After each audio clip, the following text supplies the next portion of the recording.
In this episode, we go underwear shopping. Gary Buster Holmes gets shish kebabbed, and Kiryu says what we're all thinking. What the hell is this? I still can't get over the shish kebab. We skip through a lot of the fighting just to speed up our note taking, but I couldn't skip over that part. Too good. You had to witness it. Thank you for coming back from our replay reviews. My name is Leah. And my name is Kathy. We are two friends who are here to replay, review, and analyze your favorite video games. And since Kathy has never seen the games before, it helps me view them through her fresh eyes, almost like I'm discovering them again for the first time. We hope it'll be a similar experience for you.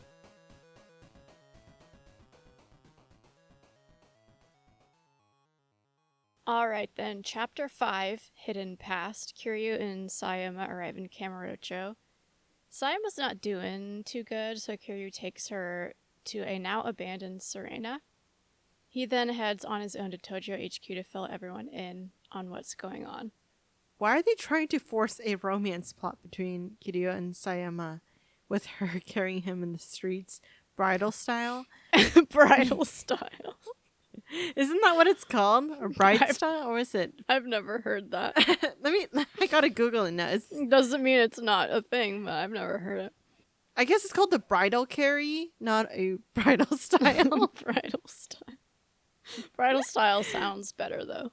Anyways, they're working real hard to force a romance plot over some minor issue of getting shot in the shoulder, which I was just kind of frustrated there. On his way there, he gets a call from Daigo, but soon another person takes over the call and tells Kiryu to meet him tomorrow at 1 a.m. at the Amano building if he wants Daigo to live. At the Tojo clan HQ, they discuss all that's happening and they think that the Goryu and the foreign group are connected. Should we talk about Shindo now? Mm-hmm. Okay, so Yayoi asks him, he's the Nishiki family patriarch, to give Kiryu some backup as the Amano building is in his territory.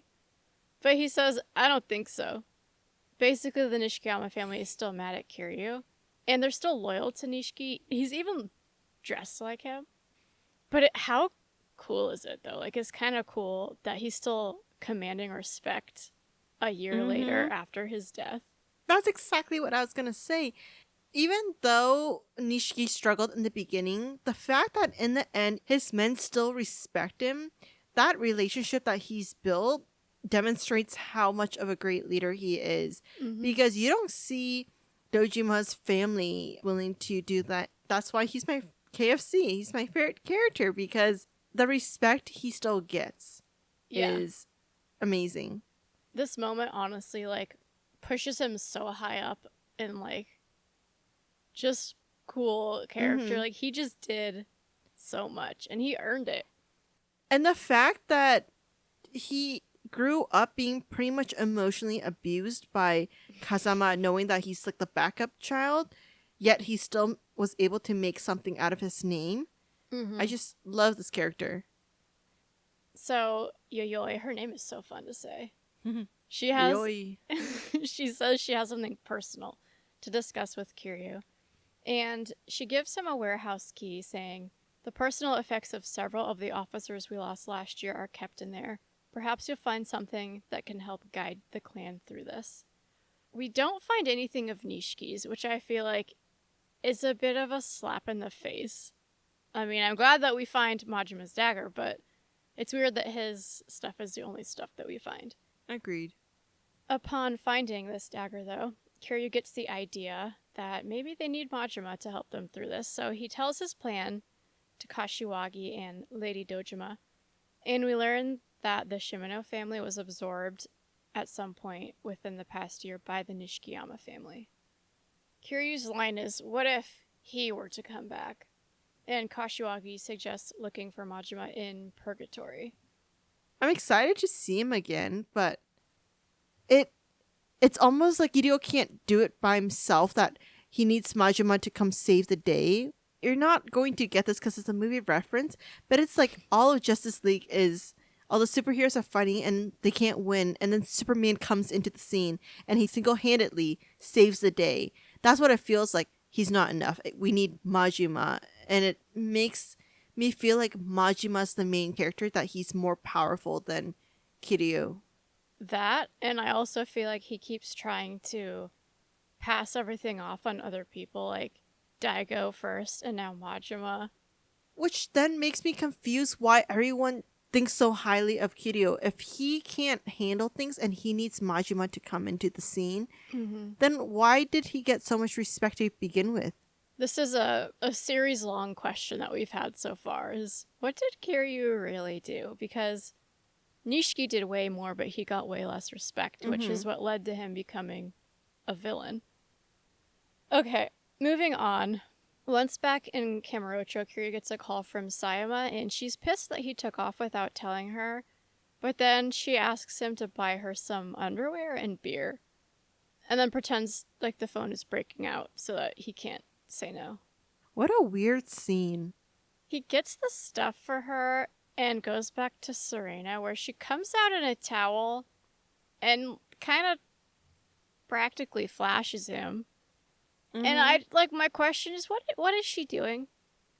Based on the tone and the conversations she had, she's like annoyed with him all the time. So if I hated someone or was annoyed with them, there's no way you can get me to be in a towel and pretty much disrobe in front of that person. But I don't understand. I mean, she had a robe with her. So you could have, changed into the robe in the room you were just in and not just drop towel right in front of Kiryu. I was almost expecting her to have like a sunflower tramp stamp. I know. Because like, why else would you make her drop her towel like that? And then when she's in her robe, she barely has a cinch in the front. So it's a lot of chesting for someone who's obviously uncomfortable with what Kiryu has been doing. Very unprofessional, Sayama. Pull it together. Literally, pull the robe together. So, Kiryu confronts her about her interest in the Tojo clan. She responds that she had overheard Tamio, her adopted mother, saying, "The Tojo clan's what made Kaoru's life a living hell." I'm kind of annoyed that the plotline is like the parental trauma kind of thing. She could have been a police officer for other reasons, but they had to make it into a situation where it's the parents' fault or someone hurt their parents and then now they're seeking revenge or seeking the truth. I've had enough of the orphans. So after their chat, they head to Purgatory. Kiryu is surprised to see Purgatory is now a construction site. Gary Buster Holmes approaches and tells him that the boss is waiting for him downstairs. This is where we find out that the florist moved to the Millennium Tower and Majima moved in to Purgatory to start Majima construction and his plan, Kamurocho Hills.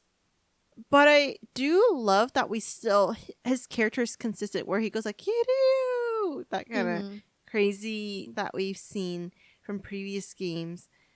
I do like how his character is consistent. And consistently inconsistent. Like, he'll go from just insane, which we understand why Sayama goes, "Who or what is that?"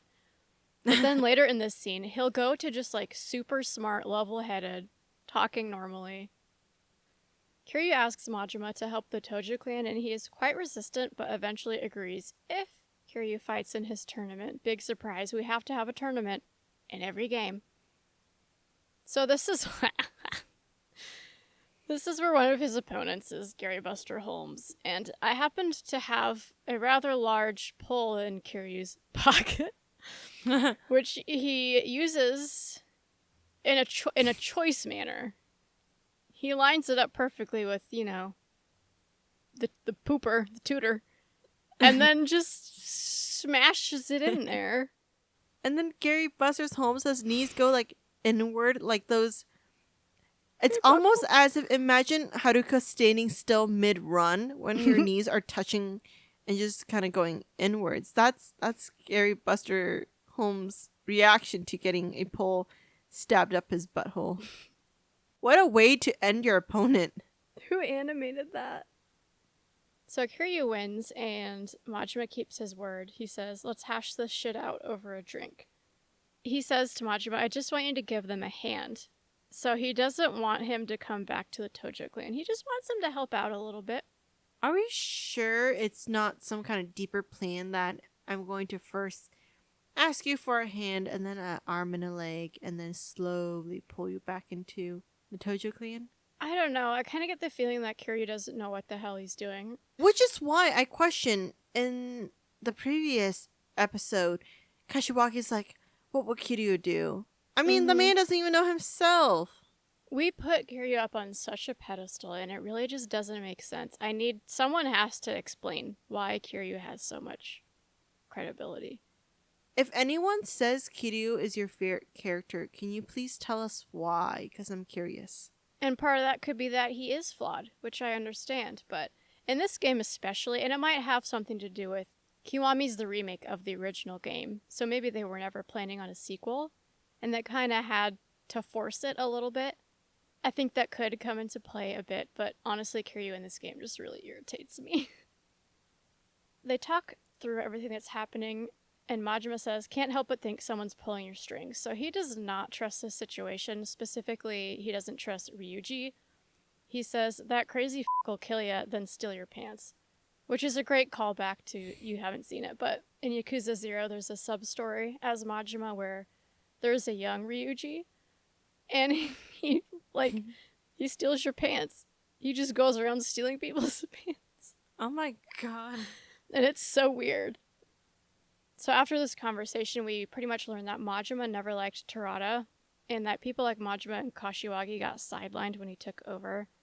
And eventually Majima just got tired of it and left the Yakuza. I feel like Kiryu choosing Terada as the chairman and then immediately like, peace, I'm out. That's so irresponsible of him. Yeah. I feel bad for his friends that know him because they're the ones who are suffering with Kiryu's consequences of choosing a bad person. I feel like Kiryu should get some of the blame if Terada was a villain. So Kiryu returns to Serena, and he and Sayama chat, and he tells the story of his parents' deaths and that whole backstory involving Kazuma. This scene makes me sad, I guess, for Kiryu, because I think he sunk so much into the Yakuza that not forgiving Kazuma was just not an option, because that would be admitting that basically his whole life was a waste because he did everything that Kazuma asked him to do. It's not that I want him to not forgive Kazuma, but I feel like there has to be like a neutral, like you accept the facts of what happened. You don't need to forgive Kazuma because the only reason why he got a chance to be a father figure was him killing his own parents. Kazuma was a manipulator and justified things using the wrong means, and Kiryu is so brainwashed that he forgave him. And I feel like he could have just accepted the facts and leave it as it is and just keep moving forward. I still can't get over the fact that he forgave Kazuma so quickly. I can't either. And that's why I kind of feel like he really didn't have an option, because otherwise he would be forced to analyze his life, and he doesn't want to have to admit that all the time and loyalty he gave to the Yakuza is him giving that to people who destroyed his life. And then Kiryu has a line. He says, I'm not proud of my life as a Yakuza.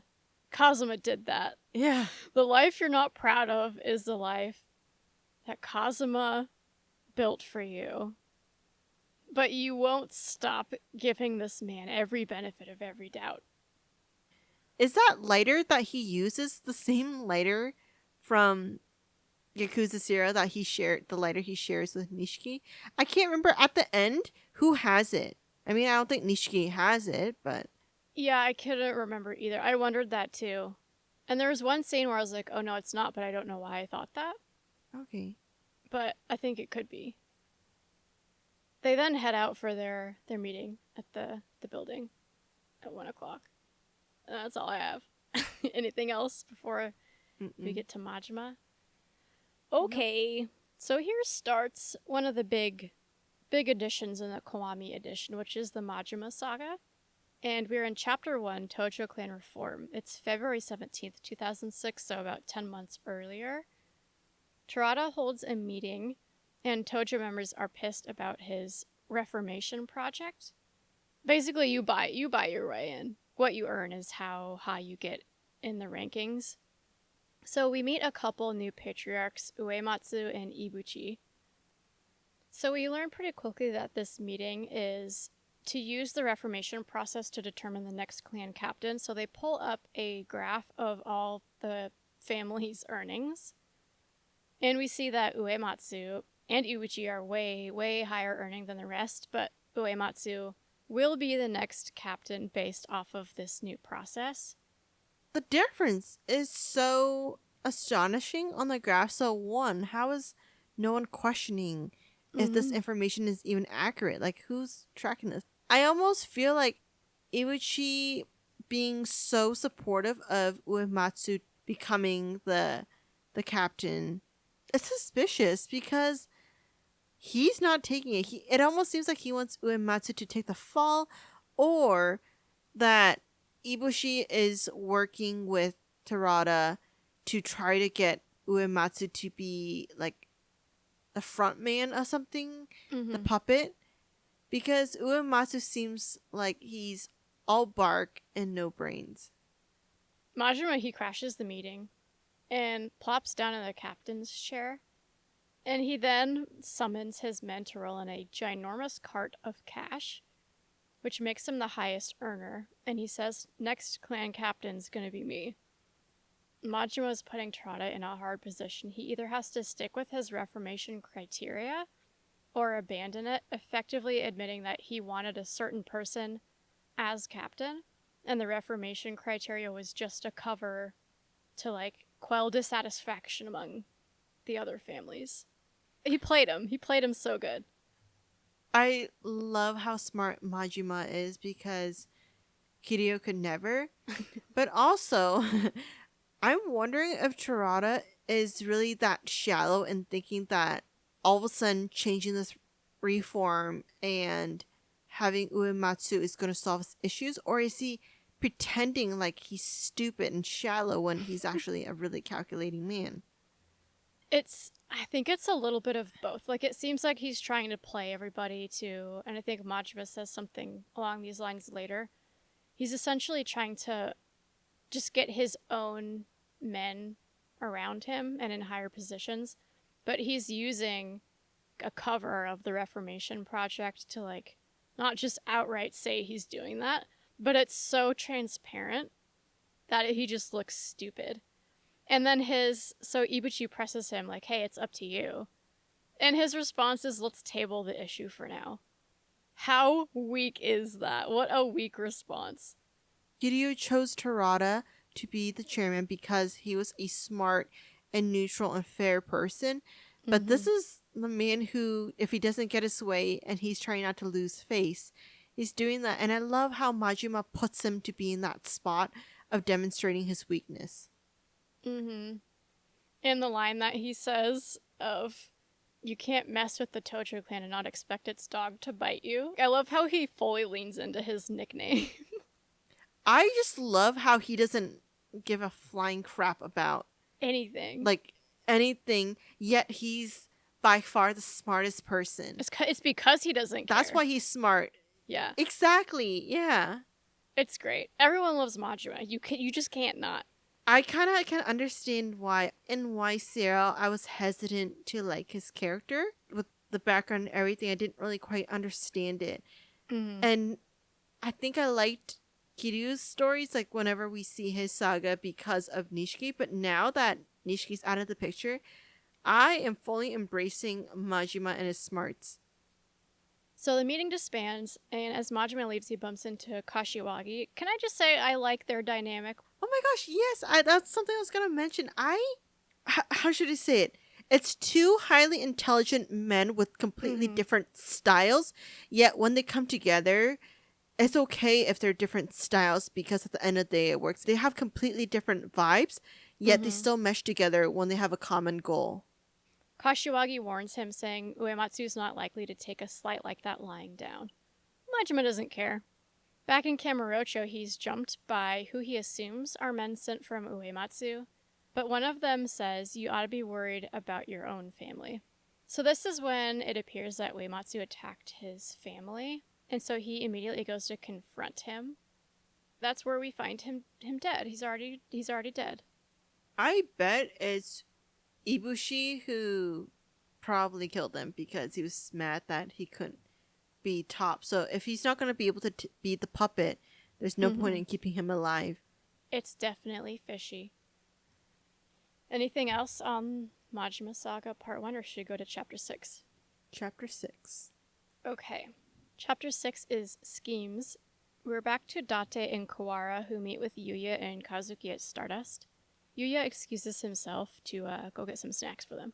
And they set a trap for Kazuki, telling him investigators are about to come busting in, and mention it's due to foreign groups being involved with the Millennium Tower bombing. They say if he's Mafia, he'll go straight to his boys, and before too long, he does go running out of the building. It doesn't have to mean he's in the Mafia. He could be running to his other friends who own bars on that street to warn them. They chase after him, and then we're back to Kiryu and Sayama, who track down the Amano building. Why'd they wait till the last minute to start trying to find this building when they knew that they didn't know where it was? Because Kiryu's stupid and doesn't know how to prepare for things. I need Kazuma to tell me his plan. I don't know what that voice was, but it was not Kiryu. No, you sound like Kazuma's dad. It came from the depths. I don't know what that was. Moving on. Wow. So another wild goose chase. Eventually we are able to go into the building. Kiryu asks to go in alone, since that's what the caller demanded, and Sayama's not happy but does agree to this. So Kiryu fights his way up to the roof, and once he gets up there, he sees Date and Kawara as well as 2 Kazukis. And his reaction is, "What the hell is this?" Which I love. How did they get one person to look so similar to the other person? It's a Connor situation. We've got duplicates here. Only that one made sense. This one. Yeah. This one doesn't make sense, Kathy. To be honest, I don't get it at all. I don't even know if the writers get it. Well, the other fact is, how did they even match their entire outfit and hairstyle? They had to be stalking Kazuki. It makes absolutely zero sense, in my opinion. And this is not going to be the first time in the series where there's magically a double of somebody. So I'm just going to tell you that now. They love doing this. Things get confusing and heated, guns are drawn, and then fake Kazuki shoots both Kawara and the real Kazuki, but they're not dead, so that's good. What happened leading up to the shooting was Kawara ends up wanting to shoot one of them without reasonable evidence, and Date's kind of hesitant. Mm-hmm. But then, Date, what are you doing? Why are you distracting him when he has like a gun? Just if Date would have freaking get out of the way, they wouldn't have ended up being in the shooting situation. Like, I get he's trying to stop him, but his hesitancy, this is not the first time we've seen Date ruin things. And I'm just so annoyed at him right now. I know, and it gets worse. Well, we find out that this fake Kazuki is the one who called Kiryu yesterday. Kawara convinces Date to take a shot, which grazes the fake's head. But then Sayama appears out of nowhere and takes him down. And why did Kiryu turn to look at Sayama like that? We both just did the same. Why does he move like that? I made you rewatch that like 3 times because I thought it was hilarious. If you're a millennial, imagine the dramatic groundhog. That's how he moves his head. He whips it over. It looks like he's got a kink in his neck. He slept on it funny, and he has to like turn everything to go look. It cracks me up. But I feel like this earns points in how cool Sayama is, that she's staying so far away and she can manage a headshot, and Date, don't know if it's intentional or not, but that man can't shoot. That man loses kids. That man has a terrible relationship with his own daughter. That man is distracting when you shouldn't be. He could barely solve cases. How did he get to be so high ranking that he gets people respect when he's like the equivalent of Kiryu in police world? So they decide the situation is a bit too messy, and they make a run for it when they hear sirens. Anything else on that scene for you? Mm-mm. Okay. Final chapter of this part, Chapter 7, The Foreign Threat. They rush Kazuki and Kawara to a clinic Kiryu knows of. And again, we're just going everywhere except the hospital anytime we get hurt. And the fact they had such a long debate on what to do while these two people were pretty much bleeding out. And then they decide to run and jostle the two injured people who were bleeding out everywhere when there's multiple opportunities to get onto a bike or a moped and take you to where you need to go to avoid running into people. I just don't understand. They're standing there talking about it like they don't look completely obvious, just four grown men piggybacking. You don't see that. That's not something you see. So they get to the clinic, drop off the injured, and then they're told that it's probably best for everyone if they leave, so they head out and discuss that they shouldn't tell Yuya anything. But then Yuya pops up out of nowhere, and Kiryu proceeds to just try to tell him everything, and Date has to cut him off. See, I don't know how Kiryu made it this far. He's poorly written in this game. So after dealing with Yuya, Kiryu and Date head to Bacchus, now Bantam, to exchange information. While there, we learn Date used to work with Besho, who is Sayama's captain, Boss? I guess? Yeah. And that Kawara has a history of being too quick on the draw. You can get away with self-defense a few times, but to have that kind of track record of pretty much causing many genocides around in Japan, like, how do you get away with it? Which makes me kind of nervous about Kiryu's future if he's going to be hanging around Kawara, because Kawara is obviously a lot more powerful than what we think. Yeah, it seems that way. So after their chat, Kiryu meets up with Sayama back at the clinic where Kawara is kind of roasting her a little bit. But when Kiryu shows up, two guys bust in right after him looking for Kang, who we can assume is the Kazuki double. Sayama tries to question them and they just punch her straight in the face. Unnecessary, guys. Why are we making... First, we have a female slap, and then we have a female immediately thrown under the bus, and then now we have a female punched in the face. Also, why is Kiryu now suddenly mad about women being hit? Because he didn't care when he slapped Haruka in the last game. For reals. What a hypocrite. Anyway, moving on. So after he takes him down, Kawara jumps on one to question them. Why does he fall on him like that? It makes me laugh. I'll show you.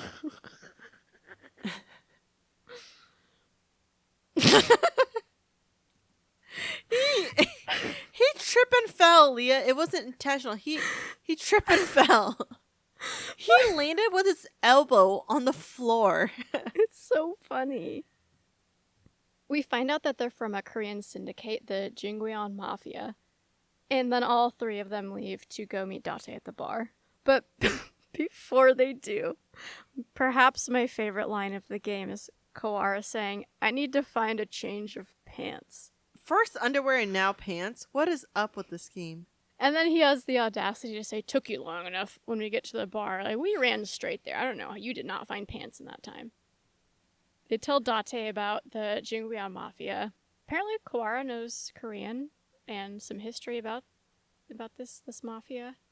He says what they do care about is absolute loyalty. How does Kawara know Korean? It's a good question. He kind of brushes it off, too. So after they get all caught up, Date says they may not be safe there as the bartender has been acting strange.